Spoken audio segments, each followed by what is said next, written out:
बच्चों, आज के इस वीडियो में हम संप्रेषण एवं संचार के माध्यम भाषा और कला का अध्ययन करेंगे। ठीक है, संप्रेषण और संचार का माध्यम भाषा और कला होती है। ठीक है, जीवित प्राणियों में मनुष्य ही एक ऐसे प्राणी है जिसके पास भाषा है और भाषा के विकास पर कई प्रकार के मत हैं। जैसे होमोनिड भाषा में अंग विक्षेप यानी हाव भाव या हाथों का संचालन हिलाना शामिल था। दूसरा यानी होमोनिड भाषा में अंग विक्षेप के बारे में, और दूसरा उच्चरित भाषा से पहले गाने या गुनगुनाने जैसे मौखिक या अशाब्दिक संचार का प्रयोग होता था। तीसरा, मनुष्य की वाणी का प्रारंभ संभवतः आह्वान या बुलाओं की क्रिया से हुआ था, जैसा कि नर वानरों में देखा जाता है। प्रारंभिक अवस्था के बारे में अगर हम बात करें तो मानव बोलने में बहुत कम ध्वनियों का प्रयोग करता होगा। ध्वनियाँ धीरे धीरे ये ध्वनियाँ आगे चलकर भाषा के रूप में विकसित हुई होगी। उच्चरित यानी कि बोली जाने वाली भाषा की उत्पत्ति कब हुई? ऐसा माना जाता है, ऐसा सुझाव दिया जाता है कि होमो हैबिलिसिस के मस्तिष्क में कुछ ऐसी विशेषताएं थी जिसके कारण उसके लिए बोलना संभव हुआ होगा। इस प्रकार संभवतः भाषा का जो विकास है बच्चों, सबसे पहले 20 लाख वर्ष पूर्व हुआ होगा। कितने लाख वर्ष पूर्व? 20 लाख वर्ष पूर्व हुआ होगा। मस्तिष्क में हुए परिवर्तनों के अलावा स्वर तंत्र का विकास भी उतना ही महत्वपूर्ण था। स्वर तंत्र का विकास लगभग 2 लाख वर्ष पूर्व हुआ। स्वर तंत्र का विकास, ठीक है, 2 लाख वर्ष पूर्व माना जाता है। इसका संबंध खास तौर पर आधुनिक मानव से रहा। उसके बाद तीसरा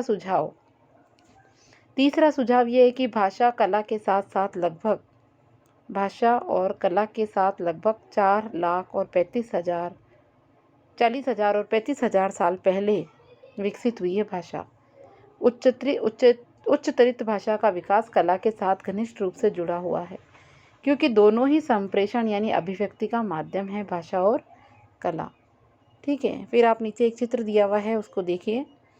अल्टामीरा के गुफा चित्र देखिए आप। अल्टामीरा का गुफा चित्र, आप इस चित्र को देखकर क्या समझ रहे होंगे? ये आपको बैल की आकृति लग रही होगी। आइए पढ़ते हैं इसके बारे में। उत्तरी स्पेन में जगह का नाम है, उत्तरी स्पेन में अल्टामीरा। तो उत्तरी स्पेन में अल्टामीरा नाम की जगह है ये, और यहाँ पर चित्रित गोर यानी जंगली बैल है ये। तो जंगली बैल की आकृति यहाँ पर दीवार पर बनी हुई है, जिसे गोर कहा गया है।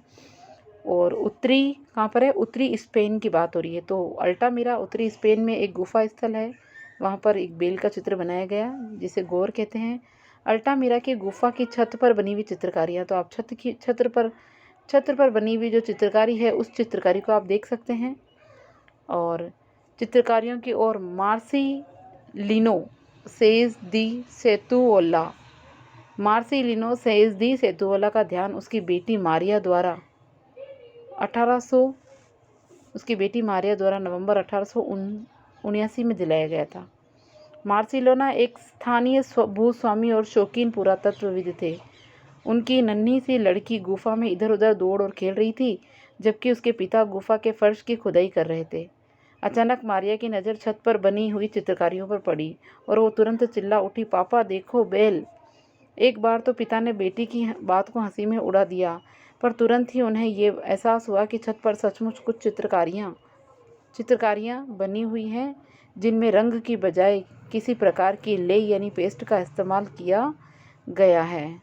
ठीक है, और फिर तो उसका मन उमंग से इतना भर उठा कि वे हतप्रभ हो गए। उन्होंने अगले ही वर्ष एक पुस्तक प्रकाशित की। लगभग 2 दशकों तक उनकी खोज के निष्कर्षों को यूरोपीय पुरातत्वविदों ने इस आधार पर स्वीकार नहीं किया कि ये चित्रकारियाँ इतनी ज़्यादा अच्छी हैं कि ये उतनी प्राचीन नहीं हो सकती हैं। फ्रांस में स्थित एक और जगह है लेस्कोस और शोवे। तो लेस्कोस और शोवे फ्रांस में 2 जगह है।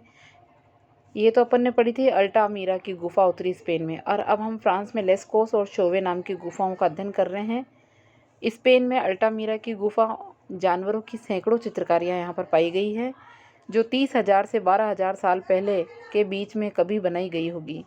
इनमें गोरों, घोड़ों, साकिन, हीरो, मेमेथो यानी मेमेथो क्या होता है? विशालकाय जानवरों, गेंडों, शेरों, भालुओं, तेंदुओं, लकड़बग्घों, उल्लुओं आदि के चित्र शामिल हैं। ठीक है, इसके बाद इन चित्रों में जितने उत्तर नहीं दिए गए हैं उससे अधिक कई प्रश्न उठाए गए हैं। जितने उत्तर नहीं मिले उससे कई ज़्यादा तो यहाँ पर चित्रों में प्रश्न बन गए। उदाहरण स्वरूप आप देखिए, इन गुफाओं में कुछ हिस्सों में चित्र क्यों है जबकि अन्य हिस्सों में चित्र नहीं है? कुछ हिस्सों में चित्र है और अन्य में नहीं है। कुछ खास जानवरों को ही क्यों चित्रित किया गया? ये सब प्रश्न हैं। दूसरे जानवरों को चित्रित क्यों नहीं किया गया? पुरुषों को अकेले अलग अलग और समूहों में भी चित्रित किया गया, जबकि स्त्रियों को केवल समूह में ही रखा गया, पुरुषों को अलग अलग दिखाया गया। ऐसा क्यों? केवल पुरुषों को ही जानवरों के साथ चित्रित किया गया, स्त्रियों को कभी क्यों नहीं किया गया जानवरों के साथ? जानवरों के समूह को गुफाओं के भागों में क्यों चित्रित किया गया जहां आवाज़ अच्छी तरह पहुंचती थी? इन प्रश्नों के अनेक स्पष्टीकरण दिए गए। उनमें से यह एक है, चूँकि जीवन में शिकार का महत्व है इसलिए जानवरों की चित्रकारियाँ धार्मिक क्रियाओं, रस्मों, जादू टोनों से जुड़ी हुई होती थी। शायद इसीलिए चित्रकारी की जाती थी कि ऐसी रस्म अदा करने से शिकार मिलने में सफलता मिले। दूसरा स्पष्टीकरण दिया गया कि शायद ये गुफाएं संगम स्थल के छोटे छोटे समूह मिलते थे या इकट्ठे होकर सामूहिक क्रियाकलाप संपन्न कराए जाते थे। वहाँ ये समूह मिलकर शिकार की योजना बनाते हों अथवा शिकार के तरीके पर एक दूसरे से चर्चा करते हों। ये चित्रकारियाँ आगे आने वाली पीढ़ियों की जानकारी देने के लिए उकेरी गई थी। आदिकालीन समाजों के बारे में ऊपर जो विवरण दिया गया वह अधिकतर पुरातात्विक साक्ष्य पर आधारित है। जाहिर है कि अब भी उनके बारे में जानने के लिए बहुत कुछ बचा है। जैसा कि इस अध्याय में प्रारंभ में कहा गया, शिकार करने वाले और खाद्य सामग्री तराशने और बटोरने वाले समाज आज भी मौजूद है। क्या आज के शिकारी संग्राहकों के जीवन से पुराने समाजों के बारे में कुछ लिखा जा सकता है? इसी प्रश्न पर हम अगली अनुभाग में चर्चा करेंगे। इसके बाद हम देखते हैं अफ्रीका में शिकारी संग्राहकों के साथ प्रारंभिक संपर्क। अफ्रीका के शिकारी संग्राहकों के बारे में हम अध्ययन करते हैं।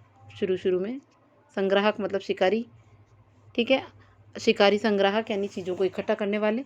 अफ्रीका में कालाहारी मरुस्थल है, आपको पता होगा, रेगिस्तान है। वहाँ पर कुंगसेन, रेगिस्तान में रहने वाले कुंगसेन नाम के एक शिकारी संग्राहक समाज, कुंगसेन नाम का शिकारी संग्राहक समाज है जो शिकारी इकट्ठे करता है।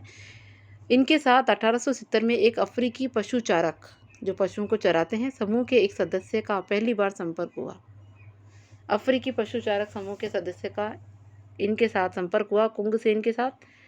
उस व्यक्ति ने इस समाज के बारे में निम्नलिखित बातें बताई हैं, विवरण दिया है। आइए पढ़ते हैं विवरण के बारे में। कुंगसेन समाज के बारे में पढ़ते हैं।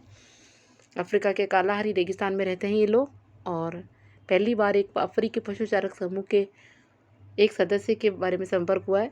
सर्वप्रथम जब हम इस इलाके में आए तो हमने देखा कि वहाँ बालू की सतह पर अजीब किस्म के पैरों के निशान बने हुए हैं। हमने आश्चर्यचकित होकर सोचा कि ये लोग कैसे होंगे।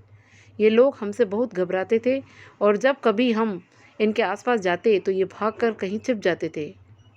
हमें उनके गांव मिले लेकिन हमेशा सुनसान पाया, क्योंकि जब कभी भी वे अजनबी लोगों को देखते थे तो इधर उधर भागकर झाड़ियों में छुप जाते थे। हमने मन ही मन कहा, अरे ये तो अच्छी बात है, ये लोग हमसे डरते हैं तो अच्छी बात है, ये कमज़ोर है, हम आसानी से उन पर शासन कर सकते हैं। इस तरह हमने उन पर अपना शासन स्थापित किया। इसमें कोई झगड़ा या खून खराबा नहीं हुआ। ये शिकारी संग्राहक समाज के बारे में जानकारी मिली। विषय 8 और 10 में शिकारी संग्राहकों के साथ हुए मुकाबले के बारे में आप और अधिक जानकारी प्राप्त करेंगे, ठीक है। अब आप अगला पैराग्राफ में देखिए, हादजा जनसमूह। अब ये हादजा जनसमूह के बारे में जानकारी प्राप्त करते हैं कि ये क्या है। और मानव विज्ञान एंथ्रोपोलॉजी एक ऐसा विषय है जिसमें मानव विज्ञान का अध्ययन जो है, इसमें मानव संस्कृति और मानव जीव विज्ञान के विकास के पहलुओं पर अध्ययन किया जाता है। तो मानव विज्ञान को एंथ्रोपोलॉजी कहते हैं। ये हादजा जनसमूह के बारे में क्या जानकारी हमको मिल सकती है, आइए इसके बारे में हम अध्ययन करते हैं। हादजा जनसमूह